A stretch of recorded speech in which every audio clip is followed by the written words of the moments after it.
जैसी करनी वैसी भरनी। छोटी बहन और 7 भाई। एक राजा था, उसके 7 लड़के और एक लड़की थी। राजा ने अपने 7 लड़कों का विवाह करवा दिया था। एक दिन राजा शिकार करने गया और वह जब शिकार करके वापस आ रहा था, रास्ते में उसकी मृत्यु हो गई। पिता के मरने के बाद 7 भाइयों के सिर पर पूरे घर का और राजपाट की जिम्मेदारी आ गई। एक दिन 7 भाई काम के सिलसिले से बाहर जाने लगे। सभी ने अपने पत्नियों से बोला कि हमारे बहन का अच्छे से ख्याल रखना, इसको किसी चीज की कमी नहीं होना चाहिए। 7 पत्नियां ने बोला कि ठीक है। इसके बाद 7 भाई चले गए। भाइयों के जाने के बाद लड़की की भाभीियों ने उससे बहुत काम करवाने लगी। छोटी वाली भाभी उससे काम नहीं करवाती थी, बाकी जो 6 भाभी थी उससे बहुत काम करवाती थी। एक दिन की बात है, शाम हो गया था। बड़ी वाली भाभी ने कहा कि जाओ जंगल में से लकड़ी लेकर आओ। लड़की ने रस्सी मांगा, भाभी ने कहा बिना रस्सी के जाओ। वो मन में सोच रही थी कि भला बिना रस्सी के कैसे मैं लकड़ी ला सकती हूँ। वो जंगल में गई, उसने लकड़ी एकत्रित किया और बैठकर रोने लगी। तभी एक सांप आया। उसने लड़की को रोते हुए देखकर पूछा कि क्यों रो रही हो। लड़की बोली कि मेरी भाभी इंतजार कर रही होगी कि मैं लकड़ी लेकर आऊं तो खाना बनाए। मेरे पास तो रस्सी ही नहीं है, मैं ये सारी लकड़ियां बिना बांधे कैसे ले जाऊं। सांप ने बोला कि बस इतनी सी बात, मेरे ऊपर लकड़ी ला कर रखो। लकड़ी को लपेट लिया। उसके बाद लड़की फिर सोच में पड़ गई। सांप ने बोला कि अब क्या हुआ। लड़की बोली कि तुम्हें अगर मेरी भाभी देख ली तो तुम्हें मार देगी। सांप ने बोला कि चिंता मत करो, मुझे ले जाकर आंगन में छोड़ देना, मैं नाली से निकल जाऊंगा। लड़की सांप की बात सुनकर खुश हो गई और अपने घर के तरफ निकल पड़ी। कुछ देर बाद लड़की घर आ गई। उसे घर जाने में रात हो गई थी। उसके देरी से आने की वजह से उसकी भाभी ने उसे खाना नहीं दिया, उसे बहुत मारा पीटा। लड़की बेचारी रोते रोते सो गई। फिर अगले दिन उसे एक चलनी दिया और बोला कि जाओ पानी लेकर आओ।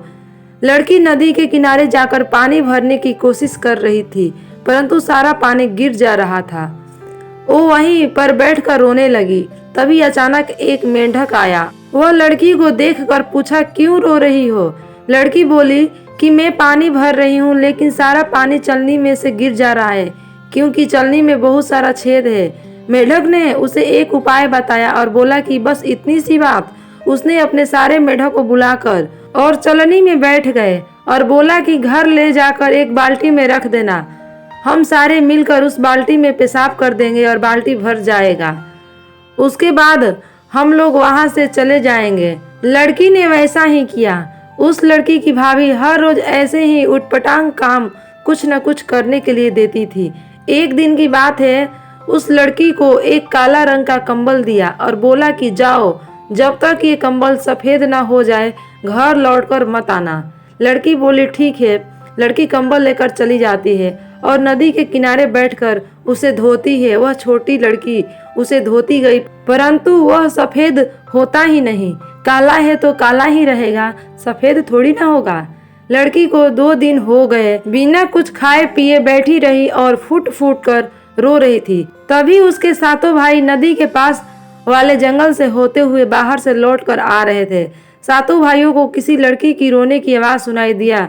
वे नदी के किनारे पहुंच गए। अपने बहन को उस हाल में देखकर उन सभी भाइयों का दिमाग खराब हो गया और पूछा कि बहन, ये हालत किसने किया। उस छोटी लड़की ने सब कुछ बताया। उसके बाद 7 भाइयों ने बहन को साथ लेकर घर गए और बहन को बाहर ही कहीं छुपा दिया और बोला कि जब तक हम में से कोई न आए यहाँ से कहीं मत जाना।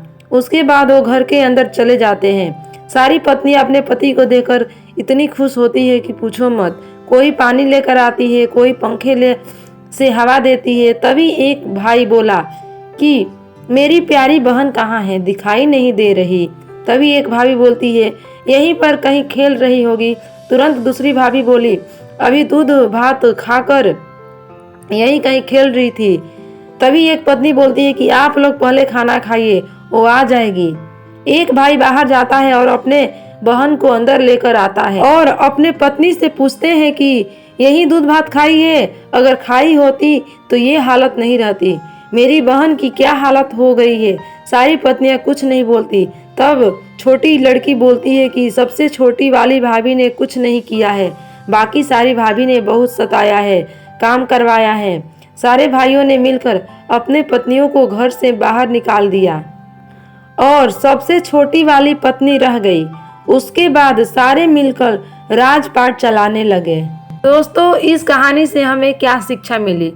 तो इस कहानी से हमें यह शिक्षा मिलती है कि हमें दूसरे का कभी भी बुरा नहीं करना चाहिए। अगर सारी पत्नियां मिलकर स्वयं काम की होती और उस छोटी सी लड़की से काम नहीं करवाई होती और उसके ऊपर जुर्म नहीं किया होता तो उन्हें घर से बाहर नहीं निकलना पड़ता।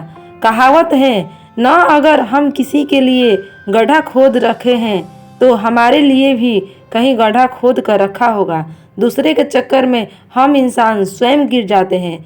दोस्तों, अगर कहानी पसंद आई हो तो प्लीज़ वीडियो को लाइक करके चैनल को सब्सक्राइब कर देना, क्योंकि आपके एक लाइक सब्सक्राइब से हमें मोटिवेशन मिलती है और हम ऐसे ही आपके लिए रोज़ एक नई नई कहानियाँ लाते रहेंगे। धन्यवाद।